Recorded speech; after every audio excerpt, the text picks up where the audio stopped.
Surat terbuka untuk Nikita Mirzani.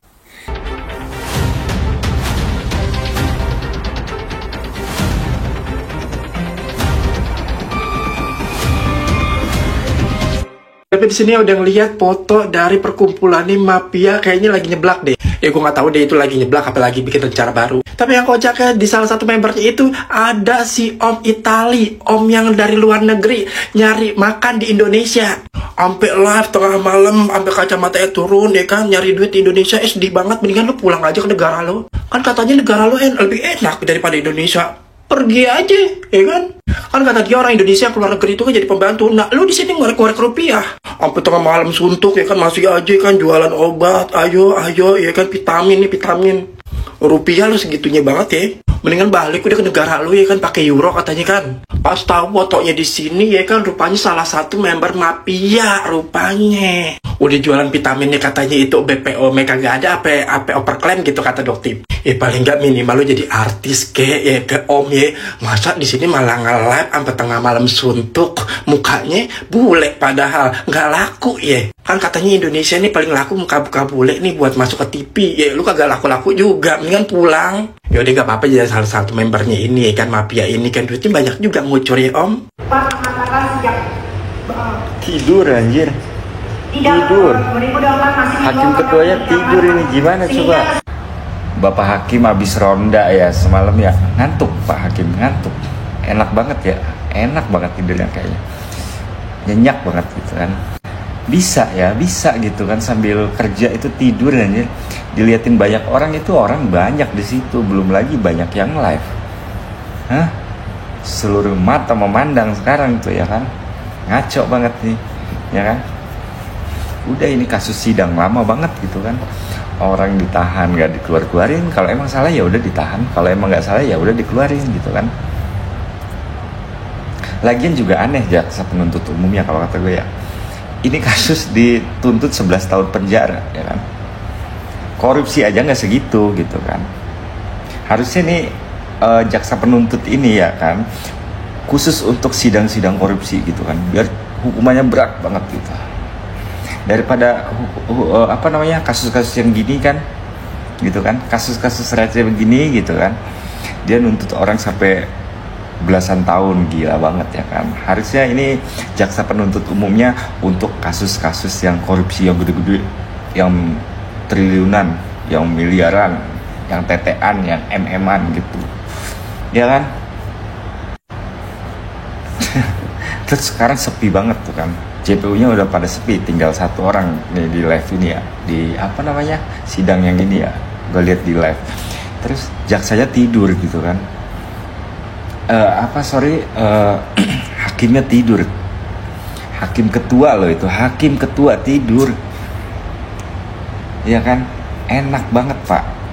Bapak habis begadang Pak, minum kopi Pak biar nggak ngantuk, minum kopi ya. Kopinya kopi kapal api Pak, ya biar nggak ngantuk. Surat terbuka untuk Nikita Mirzani. Setelah hampir 20 tahun tinggal di luar Indonesia, gue paling jarang ngikutin gosip-gosip atau kasus-kasus khususnya selebriti Indonesia. Dan hanya segelintir orang atau artis yang gue idolakan. Salah satunya adalah almarhum Glenn Fredly. Dan gue tidak pernah mengidolakan siapapun yang sampai wah segitunya gitu ya. Tapi setelah hampir satu tahun belakangan ini, gue mengikuti proses kasusnya Nicky. Nicky, sebelum gue lanjut, gue cuman mau bilang terima kasih untuk menjadi manusia hebat, perempuan hebat, ibu yang hebat, yang begitu strongnya, begitu kuatnya menghadapi segala benturan kanan kiri atas bawah, dan kamu masih bisa berdiri tegak dengan kepala tinggi. di sini gue nggak mau ngebahas soal persidangan dan lain-lain. Gue cuman khusus mau bilang sama Nikita, terima kasih kalau kamu sudah membuka beberapa juta mata di Indonesia, bahkan di luar negeri, untuk belajar hukum yang ada di Indonesia, membuka mata kita seberapa kacaunya keadilan atau penegak hukum di Indonesia.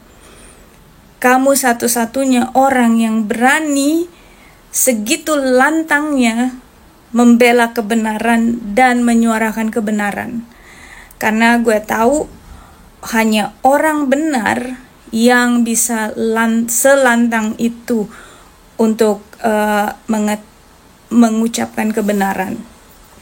Orang yang banyak bohong, satu, mereka perkataannya akan berubah-ubah, dan kedua, mereka tidak akan punya segitu kepercayaan diri untuk berdiri tegak di depan penguasa-penguasa hukum, dan kamu bisa segitu lantangnya untuk berbicara di depan mereka.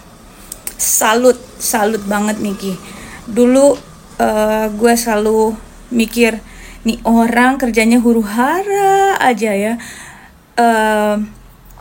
Tapi di sini gue mau bilang terima kasih banyak. Selama 1 tahun ini gue belajar banyak tentang hukum. Gue belajar banyak dari pengacara-pengacara kamu. Gue belajar banget kalau just follow the game and keep doing what you're doing. Just follow the game, dan orang benar itu ceritanya akan selalu sama di situ aja. Tapi orang yang tidak benar, orang yang berbohong, orang yang banyak yang mengumpatkan sesuatu, itu mereka pembicaranya akan berbelok-belok.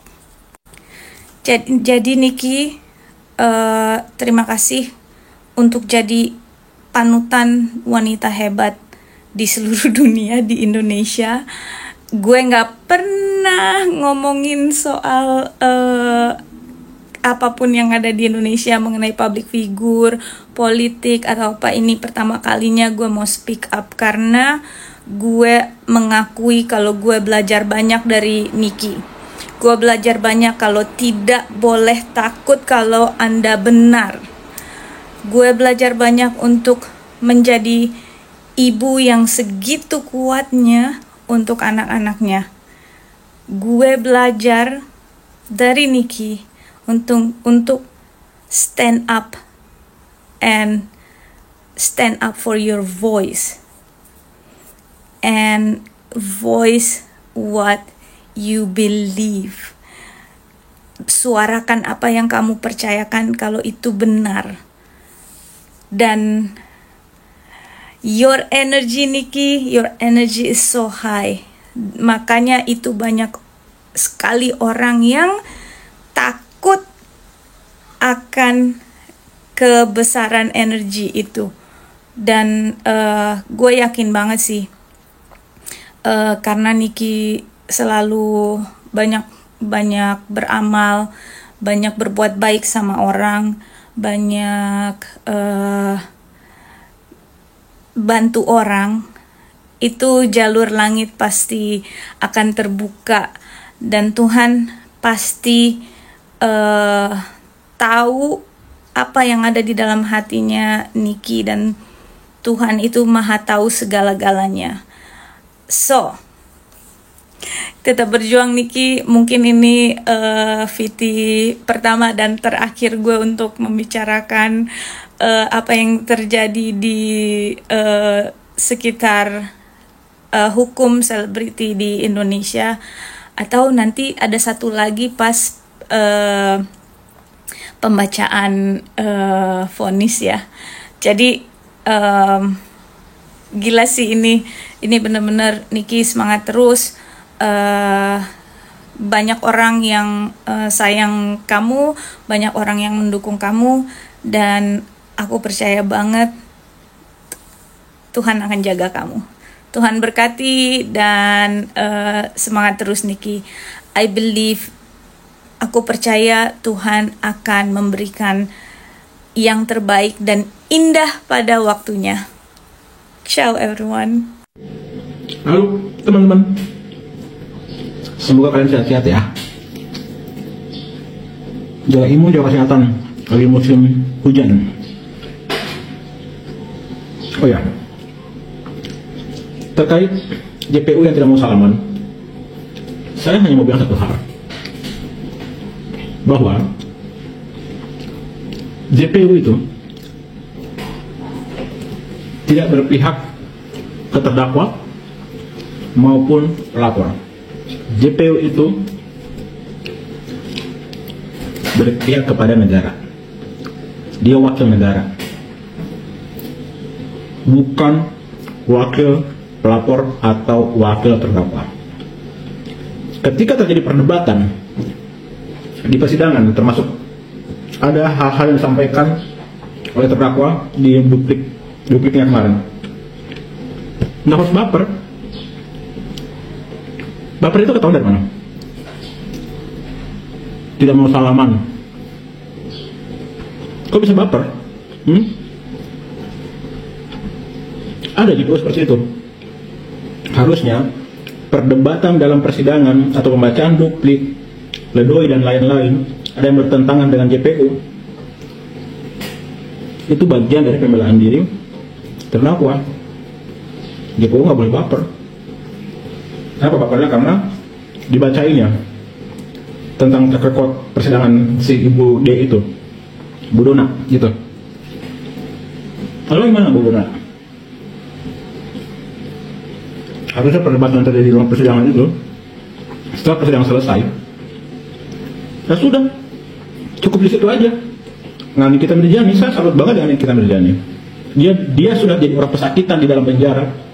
Dia dengan susah payah membela dirinya, betapa marahnya dia, betapa emosinya dia segala macam, sakit hatinya dia masih legowo untuk datang ke meja JPU untuk salaman loh. Karena dia profesional dibanding JPU menurut gua. Ketika terjadi perdebatan atau apapun itu yang bikin tersinggung di persidangannya, itu hanya berjalan persidangan aja. Setelah itu profesional, ya itu profesional gitu. Setelah itu ya sudah salaman. Itulah namanya integritas dan profesional.